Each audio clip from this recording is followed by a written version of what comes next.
Hello there viewers, and welcome back to another video today here on Granger's Motorsports. So today you join us for round 2 of season 4 of the Club 100 Esports League. You may have seen in the previous video that we did round 1 of this, and this is round 2, which this happened immediately after round 1, so this literally happened on Tuesday. So this only happened 2 days ago. So yeah, very up to date we are on this channel at the moment. So we're here then at Suzuka, and we are in Group 4 cars. So for the second race of each night in Club 100, you have a Group 4 race. The car choice is free, although you've got to use the same car throughout the whole season. So I have picked the Renault Megane Trophy for this season. That's the car that I'm in right now. So yeah, this will be the car that I'll be using then for the rest of the season. With this race, it's 30 minutes long with a reverse grid start, so yeah, reverse grid starting with a standing start, and it is a reverse of the race results from the previous race. So as you would have seen in the previous video, I finished 4th in that race. As a result, I'll be starting 4th to last in this race. And also the strategy, there is very much strategy for this. Tyre wear is set to times 4, I believe it is, with fuel set to times 6, maybe the other way around. I think it's that way around. And as a result, the one stop is very much necessary.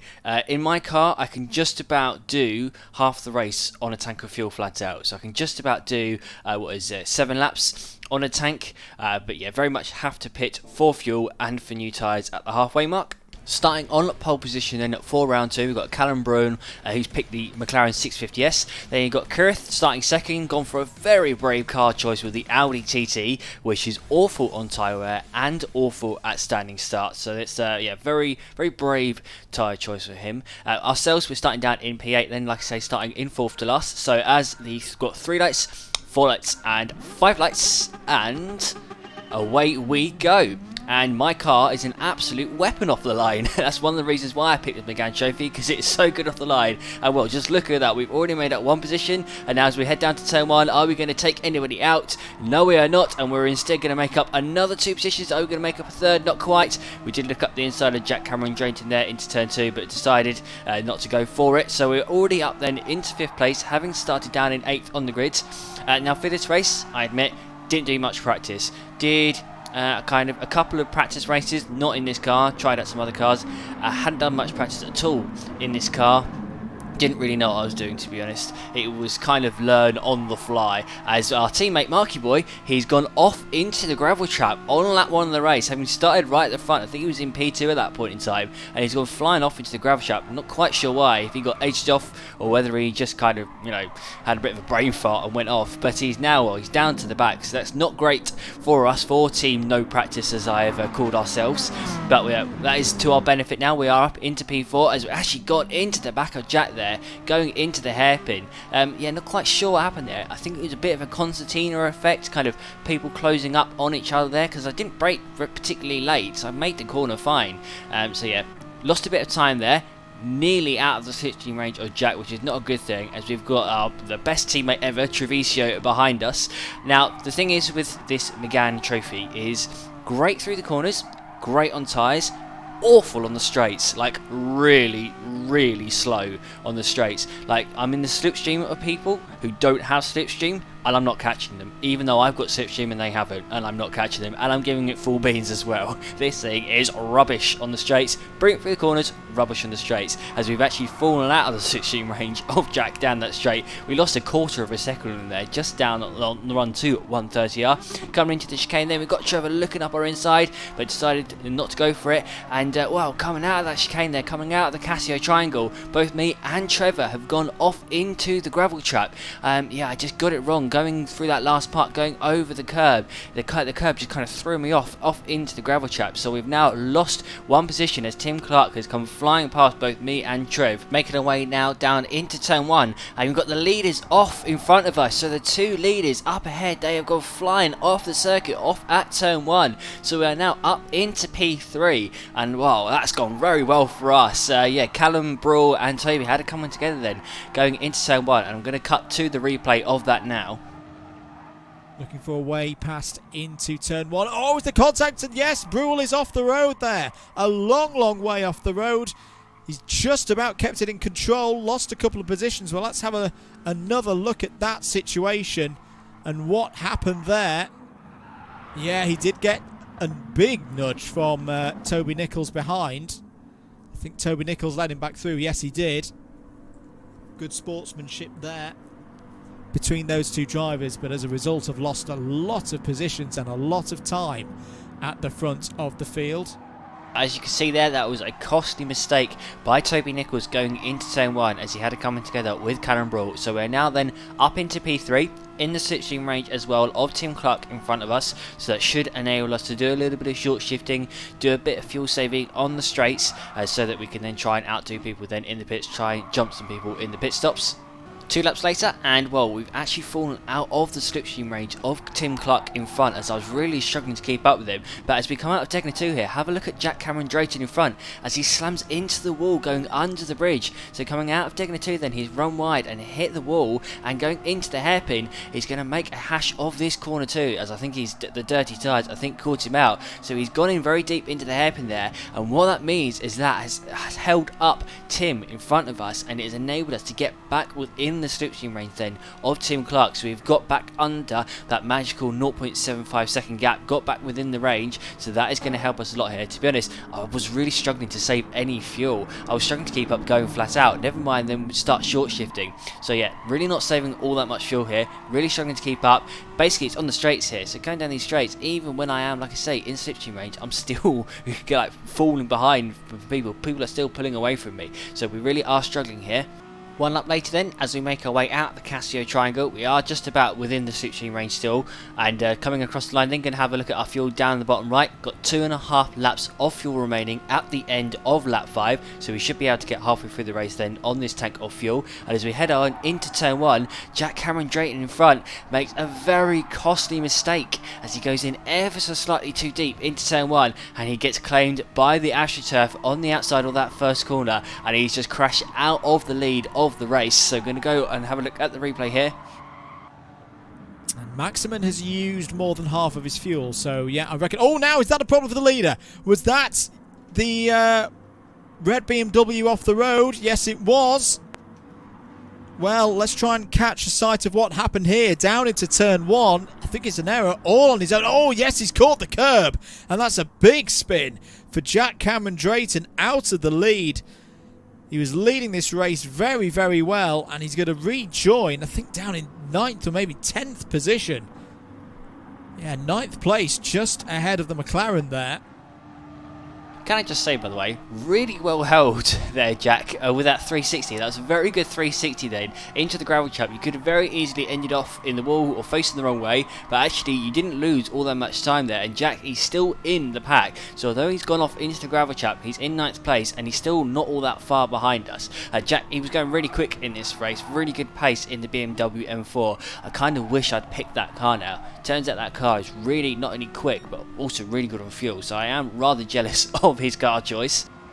A lap and a half later now, and Tim, he's more than 2 seconds in front of us as we come out of 130R. I think what was going on, I think Tim, when he was behind Jack, I think he was fuel saving, he was short shifting, and then as soon as Jack Cameron Drayton crashed out of the way, he just pulled off into the distance, went flat out and checked out, and he's now, as we come into the pit lane, he's got 25% of a tank still left at the halfway point of this race, whereas we only have 9 or 8% of a tank left. So Tim has done a superb job on the fuel then during this first stint. He saved what, 16% more fuel than us, as well as pulling away from us as well. So he's really mugged us off in this first stint as we finally arrive in our pit box after an eternity. I think it took 21 seconds then for us to get into our pit box. Gonna refill the tank, don't need to quite fill it up. I'm going to fill up to 95% because that's all you need to be able to do 7 laps flat out.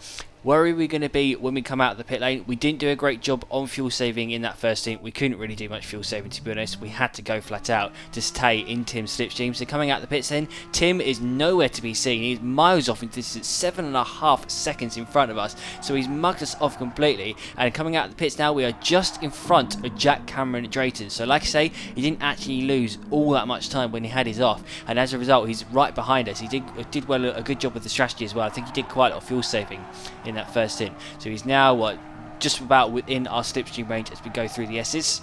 over the course of the next 3 laps, we yo-yoed with Jack Cameron Drayton. We were just about managing to keep him out of the slipstream range, then he was going back in it, then back out again, but he's now back within our slipstream range as we come out of Spoon Curse, who's just about within the range as we zoom in on the gap here, and just watch that gap come down as we make our way down to 130R. So it's already down to 5.5 tenths. Now down to 5, now 4.5 tenths, now 4 tenths, now 3.5 tenths, now 3 tenths as we chuck it into 130R, now down to 2.5 tenths, coming down now into the Casio triangle. We've got Jake right behind us, he's now on our radar, and we've got Toby also on our radar as well, so we've got 2 cars right behind us, and I'm now going to hand over to Andrew Mather.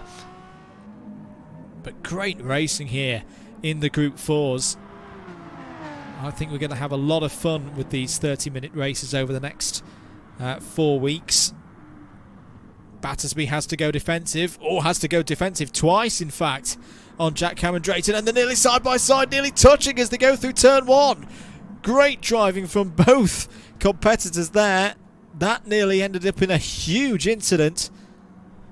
Millimetres between the two of them. Let's have another look at that one. That was really, really close stuff. Down into turn 1.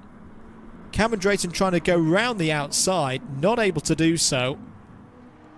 So as you can see there then, just about managed to fend Jack off into turn 1 with what was, to be honest, a bit of dodgy defending from myself. You should only really move once when you're going to defend against someone. You shouldn't really be weaving about. I didn't weave about, I didn't move about from side to side, but I did move across twice. I moved to the right once and then moved to the right again. Should have just done it really in one foul swoop, just one big sweep to the right. But yeah, just about managed to hold off Jack going into turn 1, then managed to hold on to P4.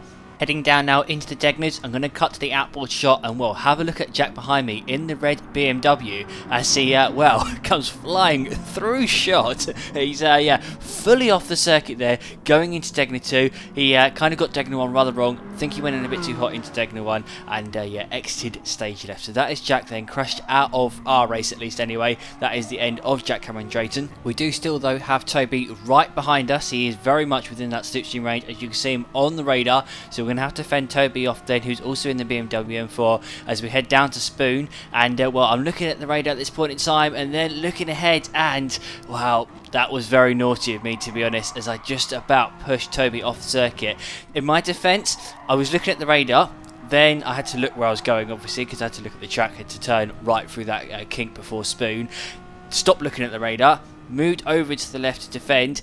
Didn't quite realise that Toby was alongside me. He'd ever so slightly started to peek alongside me as I moved over to the grass, and it ended up putting him on the grass, and he ended up getting spat off the grass off into the gravel trap, and he's now 3 seconds behind us. So apologies for that, Toby. I didn't realise you were alongside. I moved over to the left to block you off. Didn't realise that you'd ever so slightly put your nose alongside. So apologies for that, Toby. Rest of the race ended up being a bit of a dull affair, to be honest, as we just brought the car home, nailed it with the fuel. We had just enough fuel left as we came up to the end of the race here. We've got just a little bit of fuel remaining, so I got that just right. Tyres as well. Tyres are looking really good, actually. This Megane is really, really good on its tyre wear when you put brake bias to +5. So coming across the finish line then, going to come home in 4th place, 6 seconds behind Tim Clark. He did such a good job in that Viper, did really, really well on the fuel, beat us by miles as well. Nathan once again won, so he won round 1 by miles. He's won round 2 as well now, ahead of Ryan Sandel. So Nathan doing a phenomenal job this season in Club 100. Toby coming home behind us in 5th. Treviso, the best team ever, in 6th place in the Dodge Viper as well. And then you got a Kirith car. Somehow managed to make it to the end of the race in 7th place without those tyres completely dying off. So yeah, very well done there to Kirith in 7th. Then you got Arthur M Silver Arrow in 8th place. He finished 2nd in race 1, but only 8th in race 2. So clearly the Rebel Junior car is a car that he's quite good at, quite suited to, because did a lot better than that than he did in this race in the McLaren 650S. And then Jack Cameron Drayton ended up coming home in P9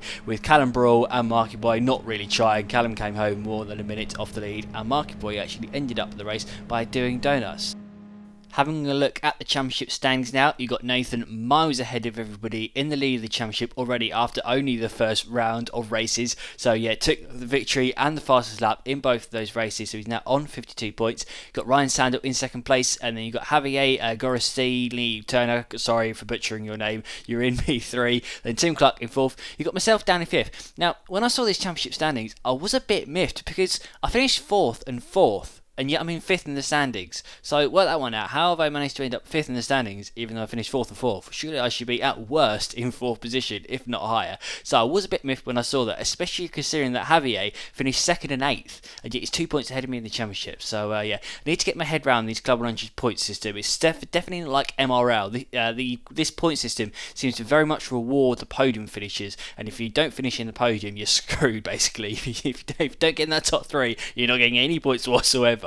Yeah, the points very much seem to be hogged by the front runners. But yeah, I hope you guys enjoyed watching that video. Next up, we're going to have an MRL video, so I'm going to finally catch up on the Group 3 100 mile series. I haven't covered that now for weeks, so I'm going to get caught up on that, and then I might turn to real life content. I've been threatening to do that for a while now, and I think I may eventually do that probably next week. So I hope you guys are looking forward to that content. Like, subscribe, do all that good stuff, and I will see you all then. So goodbye.